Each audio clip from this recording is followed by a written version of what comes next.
একজন সুস্থ স্বাভাবিক মানুষের নর্মাল বডি টেম্পারেচার থাকে 97 থেকে 99 ডিগ্রি সেলসিয়াস এবং আমাদের শরীরে যখন জ্বর হয় তখন আমাদের বডি টেম্পারেচার থাকে 100.4 ডিগ্রি ফারেনহাইটের উপরে।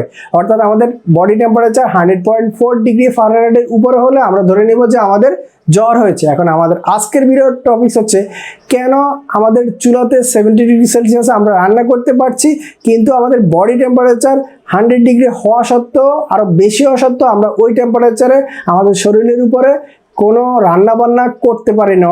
আমার প্রশ্ন হচ্ছে আমরা যদি 70 ডিগ্রি সেলসিয়াসে রান্না করতে পারি তাহলে আমাদের বডিতে যখন জ্বর হয় তখন 100 ডিগ্রি উপরে টেম্পারেচার থাকে, তাহলে ওই টেম্পারেচারে আপনার বডির উপরে কোনো হাঁড়ি পাতিল রাখলে ওই টেম্পারেচারে তো আপনি রান্না করে ফেলতে পারার কথা, তাহলে পারছেন না কেন? আজকের এই ভিডিওতে এই বিষয়টা আমি একটু ক্লিয়ার করব।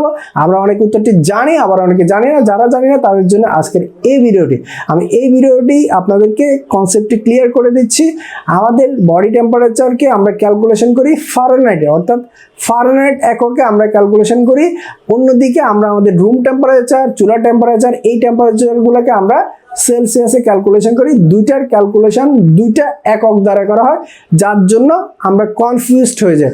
অর্থাৎ আপনার যে বডি টেম্পারেচার অর্থাৎ জ্বর হলে যে টেম্পারেচারটা থাকে সেটা হচ্ছে 100 ডিগ্রি ফারেনহাইট। ওই টেম্পারেচারটাকে আপনি যদি কনভার্ট করে সেলসিয়াসে নেন তাহলে ওইটি গিয়ে দাঁড়াবে 38 ডিগ্রি সেলসিয়াস। অন্যদিকে আপনার রান্না করার জন্য প্রয়োজন হচ্ছে 70 ডিগ্রি সেলসিয়াস। তাহলে কিভাবে আপনি রান্না করবেন আপনি বলুন? আপনারা বিষয়টি বুঝতে পেরেছেন? আমরা ক্যালকুলেশনটা দুইটা একক দ্বারা করার কারণে আমরা এখানে কনফিউজড হয়ে যাই। আমাদের বডি টেম্পারেচারটাকে আমরা ক্যালকুলেশন করি ফারেনহাইট একক দিয়ে, আবার অন্যদিকে আমাদের রুম টেম্পারেচার, চুলা টেম্পারেচারটাকে আমরা ক্যালকুলেশন করি সেলসিয়াস একক দিয়ে। নিয়মিত মেডিসিন রিলেটেড এই ধরনের টিপস পাওয়ার জন্য আমার চ্যানেলকে ফলো করুন। সবাইকে রিকোয়েস্ট করবো please subscribe my channel and press the bell icon, follow it and support. Thank you for watching my video.